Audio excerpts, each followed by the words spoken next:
तो साथियों फिलहाल के लिए खबर यही कि ब्रिटेन, कनाडा, ऑस्ट्रेलिया, पुर्तगाल ने फिलिस्तीन को मान्यता दे दी और उसके बाद में अब फ्रांस, मोनाको, माल्टा, लग्जमबर्ग, बेल्जियम ने भी फिलिस्तीन को एक स्वतंत्र देश के रूप में मान्यता दे दी। यह घटना कहां हो रही है? यूएन के अंदर। अच्छा, इस बार जो यूनाइटेड नेशंस की जो बैठक हो रही है इसकी अध्यक्षता इमानुएल मैक्रोन और सऊदी अरब कर रहे हैं, यानी फ्रांस और सऊदी अरब कर रहे हैं। फ्रांस ने बहुत पहले ही कह दिया था कि जब हम यूएन की अध्यक्षता करेंगे उसी समय पर हम फिलिस्तीन को मान्यता देंगे। तो इनके द्वारा इसकी अध्यक्षता जब की जा रही थी, इन्हीं के सामने, मतलब ये तो खुद बोले ही कि हम पैलेस्टाइन को मान्यता देते हैं, इन्हीं के सामने बाकी वर्ल्ड लीडर्स ने आ करके अनाउंसमेंट करना शुरू किया। आप यहां पर देख सकते हैं कि दुनिया भर के जो राजनेता हैं उन्होंने आकर के अनाउंसमेंट करना शुरू किया, जिसमें से आपको नीदरलैंड यहां पर दिखाई दे रहा है, इसके साथ साथ आपको जर्मनी दिखाई देता है, इसके साथ साथ स्लोवेनिया दिखाई देता है, डेनमार्क दिखाई देता है, ऐसे ही आप लोगों को यहां पर नॉर्वे दिखाई देता है, ऐसे ही लग्जमबर्ग, आयरलैंड, नॉर्वे, बेल्जियम, ये सारे वो देश हैं जिन्होंने अपनी तरफ से फिलिस्तीन को एक देश के रूप में मान्यता दे दी। यूएन के अंदर ये काम होना, देखिए यूएन का मुख्यालय अमेरिका में है, ट्रंप का क्षेत्र है वो। ट्रंप जिनका मन है कि फिलिस्तीन को मान्यता कम से कम उनके साथ वाले तो ना दें, वो सब लोग लगे हुए हैं इनको मान्यता देने के लिए। तो ये अपने आप में एक बड़ा बड़ा नंबर है जो आप सबको समझने की आवश्यकता है। तो चलिए थोड़ा सा एंट्री करते हैं इस चीज में कि आफ्टर ऑल ये सब हो क्यों रहा है। देखिए, दुनिया भर में जब बात होती है मानव अधिकार की, दुनिया भर में जब बात होती है लोकतांत्रिक मूल्यों की, फ्रीडम ऑफ स्पीच की, फ्रीडम ऑफ एक्सप्रेशंस की, लोगों के जीने के अधिकार की, मानव अधिकारों की, तो यूरोप के बहुत सारे देश उनमें वर्ल्ड लीडर हैं। मतलब कि वो ये मानते हैं कि दुनिया के अंदर डेमोक्रेटिक मूल्य में यूरोप बहुत आगे है, वो अमेरिका से भी आगे है।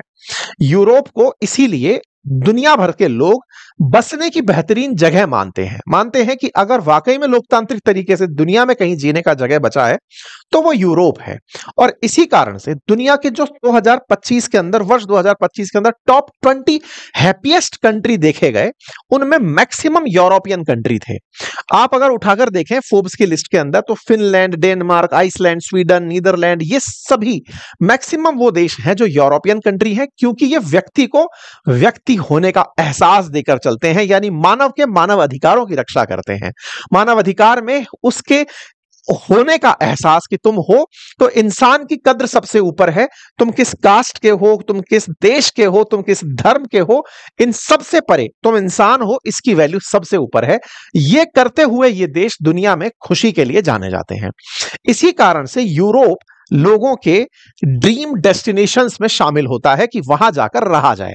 आप कहेंगे बहुत सारे लोग तो अमेरिका जाते हैं, अमेरिका नौकरी के लिए जाते हैं लोग, मजदूरों के लिए चाहत की जगह है अमेरिका, लेकिन जिनको रहना है कि हाँ पैसा बहुत है, अब जिंदगी बढ़िया काटनी है, तो यूरोप जाके रहना है।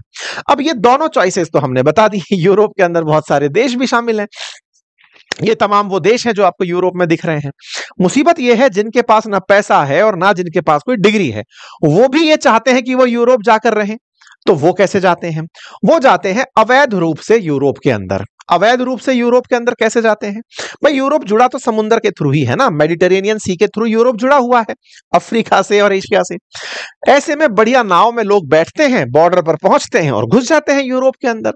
अब आप कहेंगे कि सर अगर लोग इस तरह से यूरोप के अंदर एंट्री कर रहे हैं तो क्या यूरोप उन्हें रोकता नहीं है? मैंने देखो इतनी तारीफ थोड़ी देर पहले आपको यूरोप की थी कि यूरोप में मानव होने का अर्थ बड़ा है, इंसान होने का अर्थ बड़ा है। तुम इमिग्रेंट हो, तुम रेजिडेंट हो, इसका फर्क नहीं पड़ता। तुम दुनिया के किसी भी देश से आकर बस यूरोप की सीमा को छू लिए तो यूरोप की पुलिस अगर पकड़ भी लेगी तो भी जिस देश से वो भागकर आ रहे हैं वहां के असल नागरिक से ज्यादा इज्जत वहां के कैदी बनने में मिलेगी। फिल्मों में जिस तरह से आप इनके कैद खाने देखते हैं, जहां आप इनकी जेल देखकर सोचते हैं कि ये तो हमारे यहाँ की सोसाइटी से भी अच्छे तरीके से रखते हैं, निलाते हैं, दुलाते हैं, बढ़िया खाना, बढ़िया सब कपड़े वपड़े पहना के रखते हैं, और अगर अपराध ज्यादा बड़ा नहीं है तो फिर दूसरे देश में भेजते भी नहीं है, बाकायदा उनके अधिकारों की बात सुनते हैं कि बताओ भाई क्या चाहते हो, कैसे आए हो? बोले मेरे को मेरे देश में डर है, तो बोले चलो यहीं रह लो। इस तरीके से यूरोप के अंदर मानव अधिकार के नाम पर इमिग्रेंट्स के अधिकारों की भी बहुत सुरक्षा होती है। यही कारण है साथियों समझो कि बड़ी सारी बोट्स समुद्र के माध्यम से यूरोप के तट की तरफ भागती हुई दिखाई देती हैं। यूरोप के जो रहने वाले ओरिजिनल लोग हैं वो इस बात का पुरजोर विरोध करते हैं कि अरे महाराज, कम से कम इनको मत आने दो, ये हमारे संसाधन खाए जा रहे हैं। लेकिन दुनिया भर में जिस तरह की ख्याति है यूरोप की कि ये इंसानों की कद्र करते हैं, तो भाई साहब कद्र के नाम पर ये सब लोग कद्र पाने पहुंच जाते हैं, माइग्रेंट्स पहुंच जाते हैं। अब आप पूछेंगे तो सर ये गधा मार्ग से गए हुए, डोंकी रूट से गए हुए लोग हैं? नहीं नहीं, ये बोट से गए हुए लोग हैं। इन्हें चोरी छुपे नहीं जाना, ये तो बस बोट को टिकाने, इनका मकसद ये है कि चाहे उड़कर, चाहे तैरकर, चाहे इंग्लिश चैनल को तैरकर पहुंचना है, बस सीमा छू लेनी है। उसके बाद वहां की पुलिस भी आपके साथ गलत बर्ताव नहीं करेगी। अब सवाल आता है कि साहब जिनके साथ बहुत बुरा बर्ताव हो रहा है वो लोग कहां हैं? गाजा पट्टी में है, सीरिया में है, अफगानिस्तान में है, लेबनान में है, जहां आए दिन गोले फट रहे हैं, वहां से लोग निकल निकल कर भाग रहे हैं। जैसे वर्ष 2020 के अंदर जब अफगानिस्तान का हाल बहुत चरम पर बुरा हो चुका था, अमेरिका ने छेद दिया था पूरा, तो अफगान भी लोग भाग के निकले थे। अगर हम पड़ोसी दो देश पाकिस्तान और ईरान को हटा दें तो आप नंबर देख के सरप्राइज होंगे कि अफगानिस्तान के लोग अफगानिस्तान से निकल कर कहां गए। मेजर नंबर उनका गया जर्मनी में। 1,81,000 लोग जर्मनी में जाकर शरण लिए। अफगानिस्तान से जर्मनी बहुत दूर पड़ता है। फिर पहुंचे तुर्की, Austria, France, Greece, Sweden, Switzerland, Italy, UK, Australia, Belgium. ठीक है साहब, ये अफगानिस्तान का हाल है। दुनिया में कहीं भी युद्ध हो, युद्ध से बचने के लिए लोग अपना देश छोड़ दें तो छोड़कर कहां जाते हैं? तो जवाब है यूरोप जाते हैं। ऐसे ही रशिया यूक्रेन का मामला बताता हूं। यूक्रेन के ऊपर जब हमला हुआ तो 1.5 मिलियन लोगों ने, यानी 15 लाख लोगों ने यूक्रेन छोड़ा, और उनमें से जो अधिकांश लोग पहुंचे वो यूरोपियन देशों में जाकर के शरण लिए। पोलैंड में लगभग 9 लाख लोगों ने जाकर के शरण ली थी। ऐसे ही रशिया में 1.5 लाख लोगों ने जाकर शरण ली थी। जर्मनी, रशिया, पोलैंड, चेक रिपब्लिक, यूके, फिर से यहां पर एक बड़ा नंबर निकल करके आया। 3 साल के अंदर 70 लाख यूक्रेन के लोगों ने यूक्रेन छोड़ा, और उनमें से 12 लाख लोग केवल जर्मनी में जाकर शरण लिए।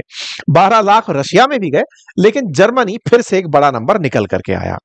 यूनाइटेड नेशंस का जो ह्यूमन राइट कमीशन है वो इस बारे में बात करता है, और वो बताता है कि दुनिया भर में जितने भी रिफ्यूजीज निकलकर भागते हैं, उनमें से 1.5 करोड़ के आसपास रिफ्यूजीज यूरोप में जाकर शरण लेते हैं, और उनमें सबसे ज्यादा शरण वो जर्मनी में लेते हैं, और उसके बाद सेकंड लार्जेस्ट नंबर पर तुर्की आता है।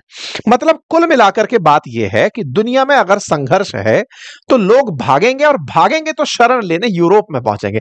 अब तक आपके दिमाग में एक पटकथा बनना शुरू हो चुकी होगी कि अच्छा, फिलिस्तीन की अगर बात हो तो फिलिस्तीन पर भी तो गोले बरसाए जाते हैं, और जिस तरह से गाजा पट्टी की सफाई चल रही है, 60,000 के आसपास लोगों के मरने की खबर है, तो बड़ी संख्या में लोग छोड़कर भागे होंगे। छोड़कर भागे होंगे तो फिलिस्तीन का पड़ोसी एक तरफ है, मतलब फिलिस्तीन का पड़ोसी एक तरफ तो इजिप्ट है, और वेस्ट बैंक का पड़ोसी एक तरफ जॉर्डन है। तो ये यहां से निकल करके इजिप्ट और जॉर्डन में शरण ले लेनी चाहिए। वो दोनों लोग इनको एंट्री नहीं करने देते। अरब वर्ल्ड के देश फिलिस्तीन के लोगों को अपने देश में नहीं आने देते। देखिए बड़ी आयरनी है, मतलब एक ऐसा संयोग है कि आप इसको देख करके बड़े सरप्राइज होंगे। फिलिस्तीनी लोग मेजरली मुस्लिम हैं, और मुस्लिम वर्ल्ड के जो अन्य देश हैं जैसे इजिप्ट है, या फिर जॉर्डन है, लेबनान है, सीरिया है, और भी जैसे सऊदी है, या फिर कुवैत, बहरीन, ये तमाम देश ये फिलिस्तीनियों को अपने यहां जगह नहीं देते। इसके पीछे का रीजन ये नहीं है कि मुसलमानों में आपस में चिढ़ है एक दूसरे से कि छोटा या बड़ा मुसलमान, वो अलग लेवल है।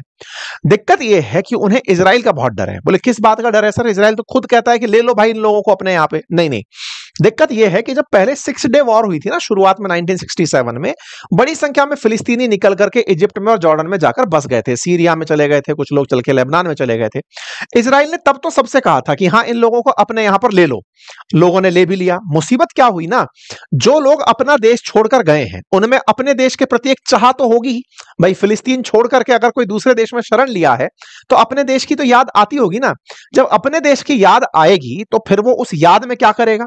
याद में खोलेगा, अल्ट्रा नेशनलिस्ट बन जाएगा, आतंकवादी बन जाएगा, एक्सट्रीमिस्ट बन जाएगा, चाहेगा कि मैं इजराइल का बुरा करूं। इजराइल का बुरा करूं किस देश में बैठकर करूं? या तो इजिप्ट में बैठूं या जॉर्डन में बैठूं, बैठ करके वहां गोले फोड़ूं, या लेबनान से करूं या सीरिया से करूं मैं इजराइल पर हमला। इजराइल पर हमला कर वो आदमी रहा है जो भाग कर गया था, लेकिन बदनाम कौन सा देश हो रहा है? जिस देश ने शरण दी थी। जिस देश ने शरण दी थी उस देश पर इजराइल गोले बरसा दे रहा है। मतलब इजराइल पहले तो लोगों को भगा के वहां बिठवाता है, वहां से अगर हमला हो जाए तो उस देश पर हमला कर देता है। तो वो लोग कहते हैं कि भाई सुनो, फिलिस्तीनियों को हम नहीं लेंगे अपने यहाँ पे, ये लोग आ जाएंगे तो फिर तुम हमारे को मारने आओगे। बड़ी मुश्किल से पीस ट्रीटी चलाते आ रहे हैं। इजिप्ट के साथ तो बहुत बुरा हाल है, सिनाई पेनिनसुला छीन लिया था, स्वेज कैनाल वाला हिस्सा इजराइल ने छीन लिया था 1967 में। वो तब से डर के मारे बैठा होगा, 67 साल हो गए, वो सॉरी 40 साल हो गए, अपन भाई पंगा नहीं लेंगे। तो मतलब एक तरीके से उनका अलग ही चल रहा है, वो कहे अपन को नहीं लेना भाई, इस मामले में हाथ ही नहीं डालना, जिसको जाना है जहां जाओ, हम अपने यहां पर नहीं लेंगे। तो फिर कहां जाएंगे ये लोग निकलकर? फिर से पहुंचते हैं यूरोप। मतलब एक तरीके से आप उठाकर देखें तो दुनिया भर के जितने भी रिफ्यूजीज भागकर कहीं जाते हैं, सबसे ज्यादा वो जाकर कहीं जगह लेते हैं तो वो यूरोप में लेते हैं। अब पूछेंगे यूरोप ऐसा क्या दे रहा है? तो सबसे पहले तो साहब यहां पर प्रॉपर बच्चों को एजुकेशन मिलती है, हेल्थ मिलती है, हेल्थ केयर के साथ साथ रहने की जगह मिलती है, और तो और काम करने की आजादी मिलती है। जो रिफ्यूजीज जाते हैं उन रिफ्यूजीज को यहां पर रहने के लिए मतलब एक तरह से उनको पूरा मानव का सम्मान मिलता है। ऐसे में गाजा पट्टी को जो छेदने का प्लान था इजराइल का, वो भारी किस पे पड़ रहा था? वो पड़ रहा था यूरोप पे, क्योंकि गाजा से निकलकर जो भी जा रहा है, कहां जा रहा है? यूरोप में। ये जो बरकर के भीड़ जा रही है, इनका मेजर कहां डेस्टिनेशन है? बोले चलो यूरोप चलते हैं। तो ऐसे में मैंने आपको बता दिया कि अरब देश तो इनको ले नहीं रहे और ये जा रहे हैं यूरोप की यात्रा पर। तो यूरोप की टेंशन ये बढ़ती है कि भाई ये माइग्रेंट हमारे यहां आते हैं, इससे हमारे यहां के संसाधनों पर बहुत बुरा असर पड़ता है, हमारी पूरी की पूरी अर्थव्यवस्था हिल जाती है। अच्छा, इसका एक बड़ा उदाहरण भी है, मैं आपको बताऊं इस समय क्या हो रहा है कि इस जो आपने अभी थोड़े दिन पहले देखा कि ब्रिटेन के अंदर लोगों ने बड़ी मात्रा में सड़कों पर आकर के प्रदर्शन किया था रॉबिन्सन के नेतृत्व में। अभी ब्रिटेन के अंदर प्रदर्शन जब हुआ था, ब्रिटेन में लाखों के करीब आसपास लोग सड़क पर आ गए थे। उन लोगों का कहना यह था कि भाई इमिग्रेंट्स को हमारे देश में आने ही क्यों दे रहे हो? अब वो कहते हैं कि साहब हमारे यहां तो इसलिए आने देते हैं क्योंकि मानव अधिकार है हमारे यहां पे, अधिकारों में परिवर्तन कर दें तो फिर यूरोप नहीं बचेगा, वो तुम्हारे लिए भी अच्छा नहीं होगा। तो इसलिए सरकारें तो है परेशान, जनता भी है परेशान, और जनता इस बात से परेशान है कि इमिग्रेंट्स हमारे यहां आते हैं। ब्रिटेन के हालात आपने सड़कों पर उतरते हुए कुछ दिन पहले देखे थे, जानकर आप आश्चर्य करेंगे कि इनके यहां जगह बहुत कम है, पुराने अमीर लोग हैं, अब काम करना बंद कर चुके हैं, इमिग्रेंट्स बड़ी संख्या में आ रहे हैं, खर्चे बढ़ते जा रहे हैं, मानव के विकास के लिए या फिर लोगों के इलाज के लिए या संसाधनों के लिए, नौकरी के लिए ये लोग पैसा खर्च किए जा रहे हैं। अमीर कभी हुआ करते थे, अब बचे नहीं। ऐसे में आपको एक खबर दिखाता हूं, फ्रांस जो है ना, इस समय उसके यहां पर एक बड़ी दिक्कत चल रही है। कहा जा रहा है कि यूरोप की जो सेकंड लार्जेस्ट इकोनॉमी है ना, वो बैंकरप्सी के कारण बैंकरप्सी के नजदीक तक पहुंच सकती है। फ्रांस की इकोनॉमी के ऊपर नेगेटिव इंपैक्ट आ रहा है। आप ये 8 सितंबर की खबर देख रहे हैं। फ्रांस के अंदर इसी कारण से बड़ी मात्रा में प्रोटेस्टर्स उतरे थे। 19 सितंबर के आसपास हमने ये खबर की थी, जब प्राइम मिनिस्टर को इस्तीफा देना पड़ गया था फ्रांस के अंदर। उसने बजट कट कर दिया था कि भाई पैसा बचाना पड़ेगा हमें फ्रांस को चलाने के लिए। लोगों ने प्रोटेस्ट किया, प्रोटेस्ट करते ही प्रधानमंत्री को पद छोड़ना पड़ा। मतलब अब इन देशों के यहां दिक्कत यह हो गई कि आए दिन प्रोटेस्ट होते हैं। आप देखिए, ये आज की खबर दिखा रहा हूं 23 सितंबर की। यूके है ना, इस समय हाईएस्ट इन्फ्लेशन फील कर रहा है G7 देशों के अंदर, ऐसा OECD का मानना है। मतलब आप सोचिए कि ये जितने भी लोग अच्छा बनने निकले थे, माइग्रेंट्स ने यहां जाकर के इनके संसाधनों को पूरी तरह से एग्जॉस्ट कर दिया। ऐसे ही OECD ने माना है कि जर्मनी की ग्रोथ रेट कम होने वाली है। यह भी आज 23 सितंबर की खबर है। अर्थात जर्मनी जो इस समय सबसे ज्यादा माइग्रेंट्स को जगह देता है, यूरोप में लगभग 3 मिलियन के आसपास माइग्रेंट्स केवल जर्मनी में है। यूरोप के अंदर मैक्सिमम माइग्रेंट्स आ रहे हैं दुनिया भर से, उनमें सबसे ज्यादा जर्मनी और ब्रिटेन में। ऐसे में इनकी अर्थव्यवस्था धार से नीचे आ रही है, महंगाई बढ़ती जा रही है। इसके चलते रीजनल लेवल पे प्रोटेस्ट बढ़ रहे हैं।